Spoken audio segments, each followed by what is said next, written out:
This October 2024, experience the ritual, revel in paradise, release yourself.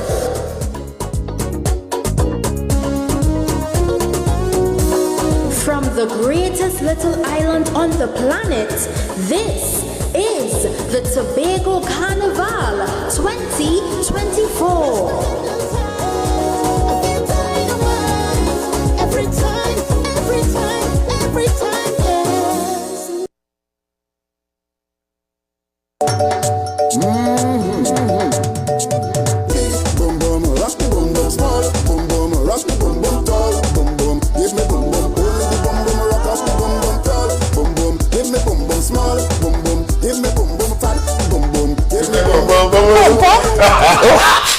Ladies and gentlemen, we are where the air is rare. Last year and the year before, you remember Jlova? Well, she's here with us one more. Once again, good morning and welcome, Jlova. Good morning, Tobago.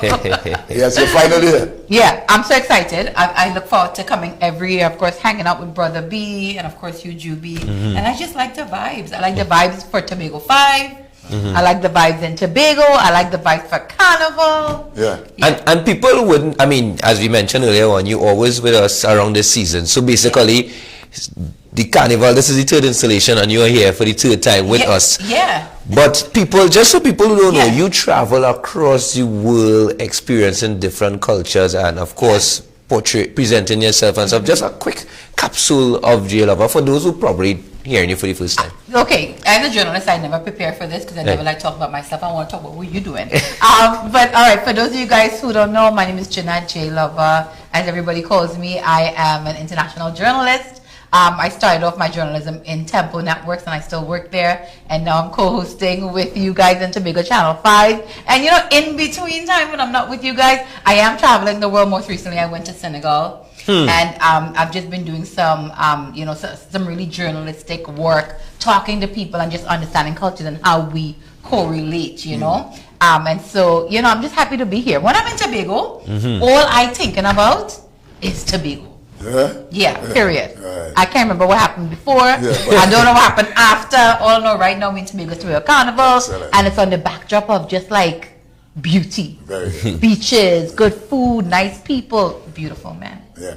But tell me now, obviously, 3 years here, obviously, this impacted you. Clearly, I saw the post on Facebook and you just couldn't wait to be here. Yeah. But what you look forward most of all to, of course, the mass and so on, but you spoke about the beaches. What is mainly what attracts you or makes you get that feeling I must return? To Tobago? Yeah. I would say two things that stand out to me that I love when I come to Tobago. One, going to my favorite beach. I'm not going to say where it is because I don't want all the talk. Right? But going to my favorite beach is like, I mean, the most calming. Early morning is my vibes. Late evening if you're going to line, but early morning if you're going by yourself. Right? You and all the elderlies early in the morning, and then the evening if you're hanging out, then that, and then of course going when you're driving up to Palatuve, and you catch that view and the basin. Okay. I live for that. Right, so you look at the boats on the bottom. I live for that. I just love how it looks. Wow. I've stayed there a couple times. I think those are the two main things that kind of stand out to me when I think about just the rawness of Tobago. And when I come to Carnival, I mean, I like which is this week, but you were at Blue Food yesterday. Oh, you enjoyed it? I mean, from the car. Oh, you came with... So Blue Food has been on my bucket list, which means I have to do it again, right? But I never have enough time. I came in yesterday morning. I drove all the way to Bloody Bay. It don't have no parking. Now, I will tell you this about Tobago then. I personally don't like a star to meet me at 6 p.m. because they have no light over there, right? But when I was leaving, folks were coming in. And I kept thinking to myself, only rain, like cricket is the only thing that rain does stop. Yeah. Right? And people driving in. Yeah. They, you know, they ready to party and balance. I personally didn't want to get wet. And I want to be ready for this morning. But I was just like, you know what? I like that kind of vibes. Yeah. Like rain and stuff, and I see you in your red coat. I was like, that's how your vibes. And I like how they prepared, that gave out the raincoats and so on. Yeah. Excellent. Yeah, because it always there's always rain, mostly for Blue Food. And I get All right, it. Jlova. Can't stop anything. Yes. You are right in the spot where we acknowledge Kaiso History Month. Impromptu on Rise and Shine. I want you to pick a female calypsonian that female? Female calypsonian that would have made you love the art form. Go back. I mean, the easiest one, I don't know. Well, you know what? I'll tell you automatically. When you started to do calypso, I started to sing Gina and Dinah. Right. Right? Because I've had so many, close encounters with Sparrow, interviewing him, bringing him to events. So automatically, his vibe is right there. When the air is rare, right? That's the guy. You want a female. But when we think about female, you know what? I think easily I could think about Calypso Rose. All right. Right? And the other day I saw her, she was in like a nursing home, and Marshall came to check her in New York we saw that around Labor Day. Right. And it made me reflect on life. How you go through all these stages in life, but she's definitely left her imprint, her vivaciousness, not who you would expect to see as a performer in 2024, but who has been instrumental for over like 50 Which years. of her songs you would think, impacted you? I really don't think it's about her songs, actually. I think it's about her as a woman and her legacy that kind of really has drawn me to feel like, wow, she could do anything.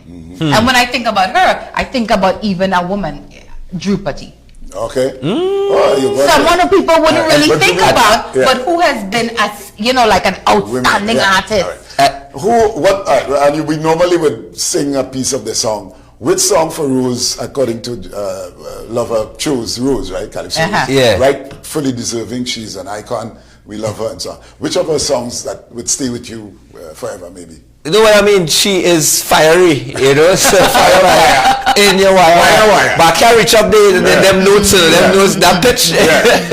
But if it's played, we can enjoy it. But same thing according to Jlova there. Rose, as a woman, and what she would have done, and the barriers that she would have broken down in the Calypso fraternity, and even beyond that, traveling and loved across the world. It's not often you would get artists coming from Trinidad, coming from Tobago, coming from the Caribbean that could make that kind of impact, where there are actually fans who are screaming out your names and stuff, and she continues to be that legend that she is, So I think to pinpoint a song, it would be unfair.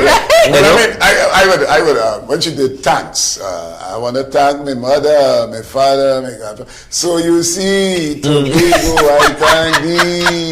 Most appropriate. All right, we gotta leave it there, Jlova. Of course, welcome, and of course, thank you. Look forward to nice energy. We're gonna dress down further tomorrow, and we're gonna look at. Because you gotta be careful, brother. You looking real. No, we would dress down as in we take. I taking off the jacket. Yeah. You might take off the tie. Yeah, we're dressing down. Yeah. I'm leading up to Fantastic Friday. Where we're going to be in costumes. Yeah. So. Okay. We gotta go. All right. Well, ladies and gentlemen, thank you for joining us on Rise and Shine. My name is Juby for this week, right? Thank you for joining us. Jlova, you could do. All right, it's your girl Jlova. Welcome to Tobago. It's Carnival. Embrace the urgency of the day, for tomorrow is a mystery. We're going to be saying so long. Mom, yeah, come here. When you think about it, it's more girl for me. See if them fighting over this, more girl. When you think about it, it's more girl for me.